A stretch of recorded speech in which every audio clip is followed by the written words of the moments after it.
Қайырлы күн, эфирде сөзіңіз аузыңызда бағдарламасы және оның жүргізушісі Жұлдыз Мейірханова. Бүгін бізде қонақта облыстық ішкі мемлекеттік аудит департаментінің бөлім басшысы Модыр Қонысұлы Өтегенов келіп отыр. Сәлеметсіз бе, Модыр Қонысұлы? Есіміңіз ерекше екен. Біздің эфирге келіп сұхбат беруге келіскеніңізге рахмет. Сізге қойылар алғашқы сауал осы мемлекеттік сатып алу заңына байланысты. Қаншама рет өзгертулер, толықтырулар енгізіліп жатыр. Бұл біздің өңірде қалай жұмыс жасалып жатыр? Осы жөнінде кеңірек әңгімелесеңіз. Мемлекеттік сатып алу туралы заңға 2018 жылы 26 желтоқсанда енгізілген болатын. Көптеген баптары осы ағымдағы жылдан 1 қыркүйектен бастап енгізілді.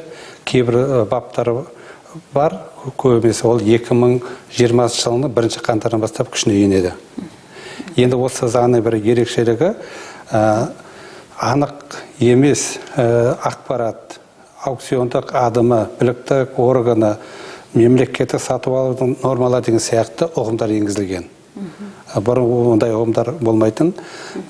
Сосын егерде жаңағыда бұрын сотқа жауапсыз деп тану туралы әлеуметтік өнім берушілерді берген жағдайда ол әртүрлі қарама-қайшылықтар болатын. Енді мұнда нақты қандай жағдайда әлеуметті өнім берушілердің азаматтық жауапкершілігі де нақты көрсетілген. Ол жаңағы анық емес ақпарат берген жағдайда оны жосықсыз деп тізілімге енгізу туралы сотқа тапсырыс беруші бере алады. Жалпы осы кәсіпкерлер бұл заң бойынша жұмыс жасай ма? Әлде орындалмай жатқан талаптар, мүмкін түсінбей жатқан талаптары бар шығар? Жалпы енді мемлекеттік сатып алу заң алғаш рет 2017 жылы қабылданған болатын. Оның өзіне 12 жылдан асып кетті. Кейінгі заң жаңадан қабылданған 2015 жылы қабылданды. Бұл енді кәсіпкерлердің және кәсіпкер емес тұлғалардың да бұл заңды олар әлеуетті өнім беруші ретінде заңды олар өте жақсы біледі. Сондай-ақ бұл заңдың талабы сақталу үшін енді кәсіпкерліктің құқықтарын қорғау үшін біз атамекен облыстық палатасы өкілдері қадағалап тұрады. Сондықтан да олардың да өз заңгерлері бар. Енді бұл заң талаптары олар өзі жақсы біледі, себебі қай салада болса да жаңағы байқау өткізгенде ол кәсіпкерлер өздері қатысып жүр. Сондықтан олар өте заңды жақсы біледі. Кейбірде болады, заң бұзушыға ол қасақана емес, абайсыздықта, оны жаңағы мемлекеттік аудиторлық тексеру барысында, талдау жасау барысында анықтайды. Білмеген сұрап алады дейсіз. Білмеген сұрап алады дейді. Жақсы. Ал осы сіздердің мекеме тарапынан екі бақылау жүргізіледі, қаржылық бақылау және камералық бақылау. Осы жөнінде кеңірек айтсаңыз. Енді камералық бақылау дегеніміз, ол бізде осы департаменттің бір бөлімі бар. Олар жаңағы барлық әлеуметтік енді қазір байқаудың бәрі электрондық жүйеде ғой. Солар тапсырыс береді, веб порталға шығады, олар соған қатысады. Қай жерде, қай облыстан қатысса да ешқандай шектеу жоқ. Сондықтан да осыны қатысқаннан кейін соның орын нақты заңның бұзылмауын тапсырушы тарапынан немесе әлеуетті өнім беруші тарапынан осы заңның сақталуын іште отырып камералық жүргізеді. Егер де осындай камералық бақылау барысында заң бұзушылық фактілер анықталған жағдайда департамент қызметкерлері сол заң мемлекеттік сатып алу туралы заңның бұзылуына қатысты соны заңға сәйкестендіру жөнінде нұсқама береді. Ол нұсқама 10 күн ішінде егер орындалмаған жағдайда онда әкімшілік жауапкершілігі көзделген. Ал егер де сол берген нұсқама уақытында орындаса, онда әкімшілік жауапкершілікке тартылмайды. Ал жоспардан тыс бақылаулар бола ма? Ондай кіріспей ма? Жалпы бізде негізінде жоспарлы және жоспардан тыс деп екі түрі тексеру болады. Аудиторлық жоспардан тыс енді ол азаматтардың, заң тұлғалардың арыз шағымдары бойынша тексеру жүргізіледі. Сол кезде анықталған жағдайда солардың арыз шағымдарды уәждерін жан-жақты толық объективті қарап, заңды баға беріп, заң бұзылған жағдайда әкімшілік пе немесе қылмыстық жауапкершілікке тартылма сол жағын шешім қабылдайды. Егер де қылмыстық жауапкершілікке тартатын жағдайда, онда тиісті құқықтық орынға жіберіледі. Көп түсті ма биыл 9 айдың көрсеткіші бойынша? Сіздерге кімдер арыз жазады көбіне? Жалпы енді бізге 9 айдың, осы жылдың 9 айында арыздар көп түсіп жатыр. Негізінде шағымданатындар бұрын жұмыс істегендер, сол жаңағы жұмыс берушілерден кейін солардың тарапынан заң бұзушылық болғанда осындай орындалған деректерді көрсетеді. Немесе бұрынғы басшыларына, болмаса мектептерде де орындалған бұзушылықтар қаржы мәселесі бойынша сол жөнінде арыздар түсіп жатады. Тиісті арыздар заңға сәйкес тексеру жүргізіп, заңды бағасын береді. Жаңа өзіңіз білім беру ұйымдар жөнінде қозғай кеттіңіз. Осы жаңа заңға, осы білім беру ұйымдарына қатысты да өзгерістер енді.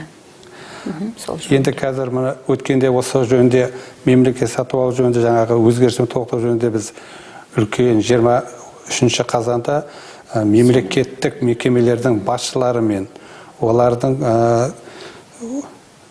бас есепшілерімен және сатып алу, мемлекет сатып алуға қатысты жауапты тұлғалардың қатысуымен үлкен семинар өткіздік. Сонда баяндамашылар айтып кетті.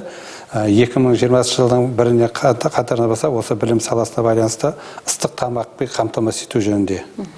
Ол енді осы алдағы жылы күшіне енеді, ол өзгерті тоқтау. Содан кейін қаншалықты сақталатын сол уақытында көреміз.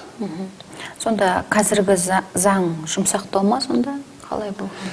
Қазіргі заң енді әлеуетті өнім берушілерге солардың құқығына, солардың мүмкіндіктеріне қарастырған.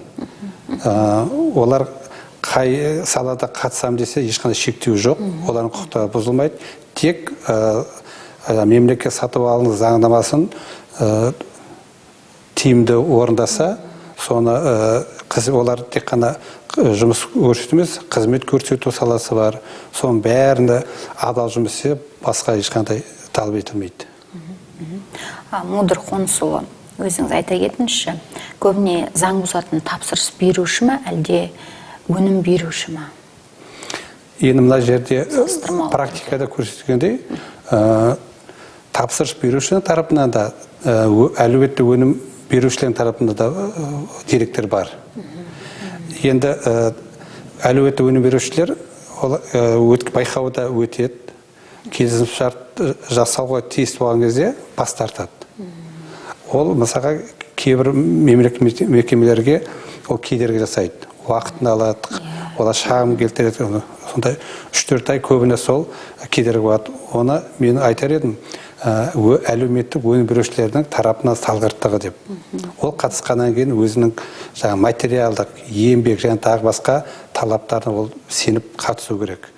Әлеуметті өнім беруші болғаннан кейін ол адал қызмет көрсету керек деп ойлаймын, өздері тарапынан. Ал тапсырыс беруші тарапынан да болады. Жаңағыдай әлеуетті өнім берушілер тарапынан келісім шарттарды міндеттен орындамайды. Сол кезде сотқа беруге міндетті. Анықталған күні 30 күн ішінде сотқа беруге міндетті. Бірақ оны талапты тапсырыс беруші тарапынан орындалмайды. Ондай да деректер бар. Ол кезде тапсырыс берушіні де әкімшілік жауапкершілікке тартуға тура келеді. Ал бұл жағдайда айыппұлдар салу қарастырылған ба, әлеуетті өнім берушіге қатысты? Айыппұл қарастырған тапсырыс берушіге де әлеуетті өнім берушілерді қарастырған, екеуі бірдей заң. Енді мына жерде тапсырыс берушілердің көбіне олар енді конкурс бақылау негізінде құрылады. Сол кезінде бірі емес, енді бірнеше адам болып жаңағы комиссияда қарап шешім қабылдайды ғой. Онда жауапкершіліктер бар, сосын әлеуетті өнім берушілердің жауапкершілігі бар. Жаңа айтып кеткендей, міндеттен атқармаған жағдайда оны жаңа азаматтық жауапкершілігі, соттың әкімшілік жауапкершілігі, керек десеңіз, нелердің қылмыстық жауапкершілігі көрініс табуы мүмкін. Ал бұл байқау өткізу жағдайлар аудандарда қалай жүргізіледі? Енді аудандарда бәрі осындай болса заң десейді, қолданады барлық жерде. Енді қазіргі мына осы өзгеріс енгізуде қазір орталықтандырылған бір жүйеге келіп жатыр. Осы 1 қыркүйектен бастап олар күшіне енді. Бұрын көп жерлерде әрбір мемлекеттік мекеме аудандарда өздері өткізетін. Қазір бір тізім өзінің белгіленген тізім бойынша жаңағы ұйымдастырылған бірыңғай орталықтандырылған бір мекеме жүктелген осындай өткізетін мекеме жүктелген, солар өткізеді. Рахмет. Алып қосарыңыз, қандай да бір хабарландыруыңыз болса? Егерде жеке тұлға тарапынан, заңды тұлға тарапынан қандай да бір заң бұзушылық фактілер, деректері болатын болса, онда Ақтөбе облысы бойынша ішкі мемлекет департаментіне жүгінуге болады. Себебі көп жерлерде қазір практика көрсеткеніміз, олар жаңағы құқық қорғау органдарына шағымданады, олар сосын кейін бізге тапсырыс береді, тексеріңіз деп. Ал негізінде олар ішкі мемлекет департаменті берсе, соның арыздарын міндетті түрде біз қараймыз. Сіздің департамент. Заңды шешім қабылдаймыз. Егерде заң бұзушылық тарапынан көрсеткен тұлғаларға қатысты жауапкершілік болатын болса, қылмысы, онда біз құқық қорғауына өзіміз береміз материалын бәрін. Рахмет.